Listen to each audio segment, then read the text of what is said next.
When we load tray 1, there's a proper way to load it. When you pull this out, you notice it's in 2 halves. Well, you separate the halves, close this one, and then what you do is you can load this side all the way up to here, where the arrows are. And when you do that,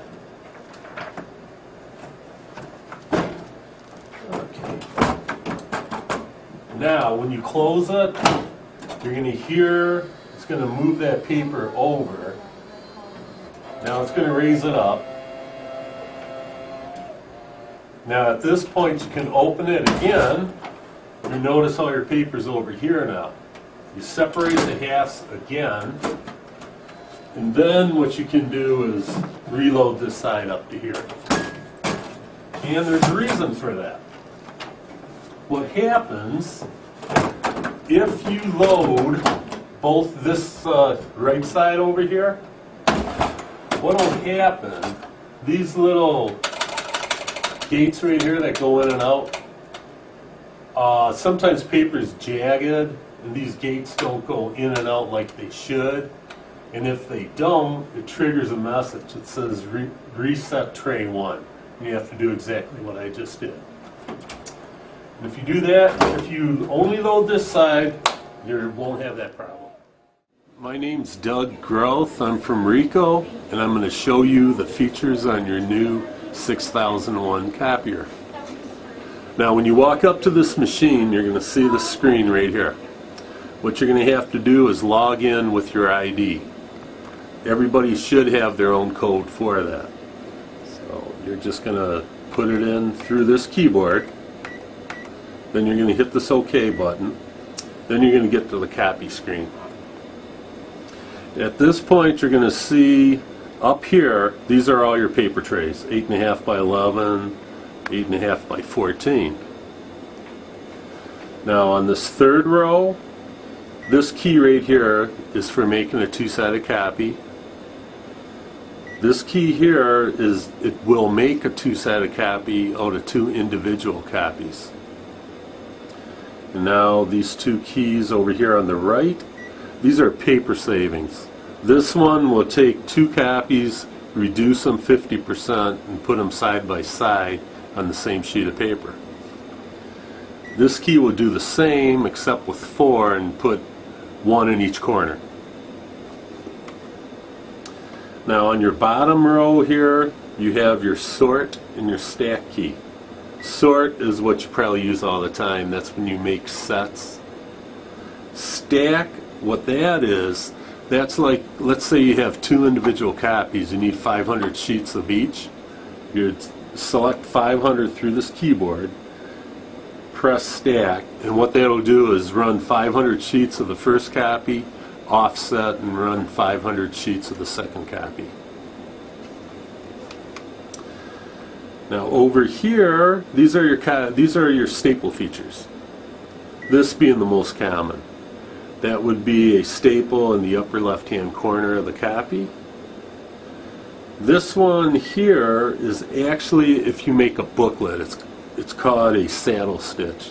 It staples in the middle, so when it's folded, you have your staples right where the binding part is.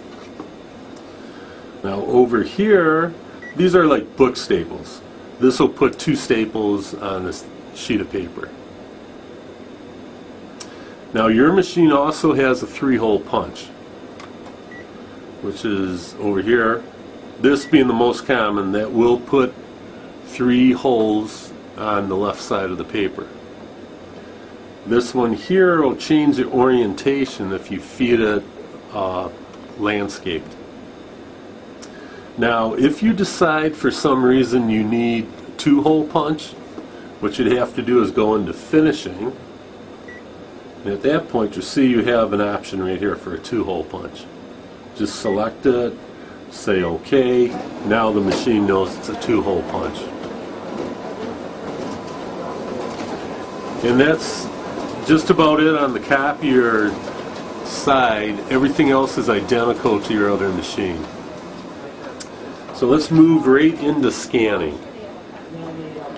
So now for scanning, what you're going to do is select the toggle switch right here, and it's going to bring up this screen. Everybody's already programmed in here.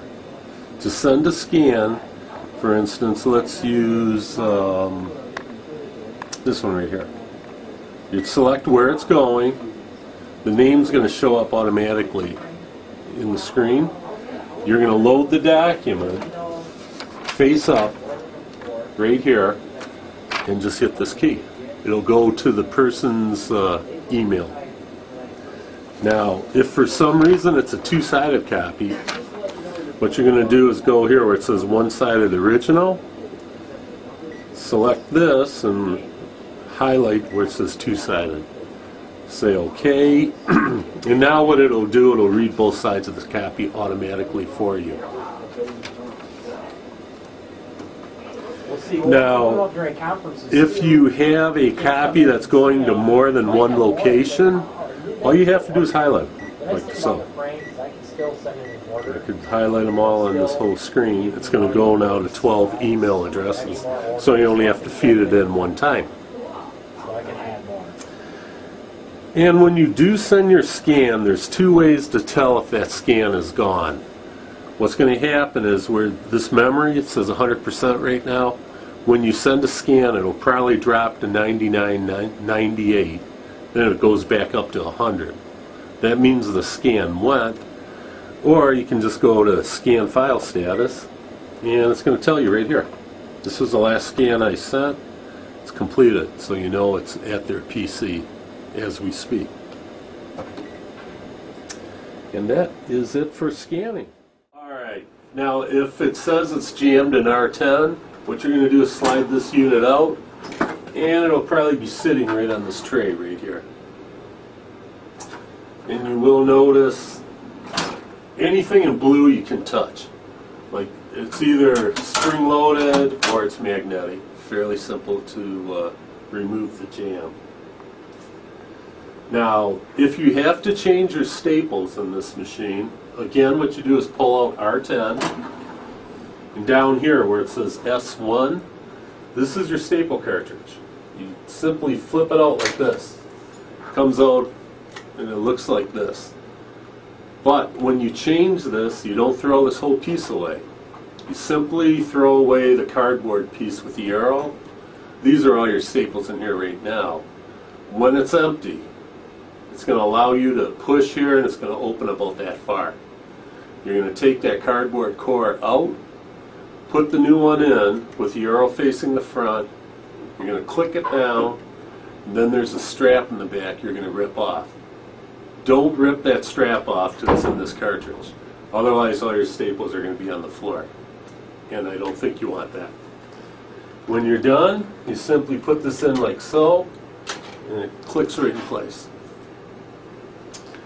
Now these two green handles right here, because you have what we call the saddle stitch, which staples in the middle, you have two more cartridges. And these come out the same way. And they look identical to the one I just showed you, except they're much smaller. Again, you're going to push here, it'll open up, you just replace that cardboard core with the arrow facing the front, put it in, click it down, and just pull the strap right off the back. When you're done, it goes in like this, and just locks in place. If you happen to put it in backwards, it's no problem. It just won't go in. So you're going to know you're going to have to turn it around and put it in like so. Now the last thing is, because your machine has a 3-hole punch, you may get a message up here that says empty 3-hole punch on the screen. All that is this little black container. You lift it up. Those are actually all your punches right there. All you do is take it over to the trash can and just dump it out. Then you can put it back in the machine. Just sits like that, and go ahead and close the door. Now there are a few jam areas in the machine itself. if you open this door,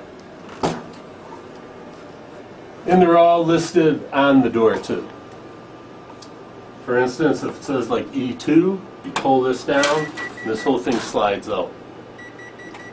If it's under E3, you're going to lift it up. Your paper's probably sitting here.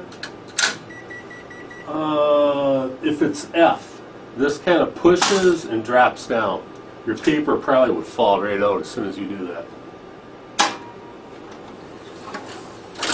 Now, if it says it's in D2, this lifts up and this pulls out.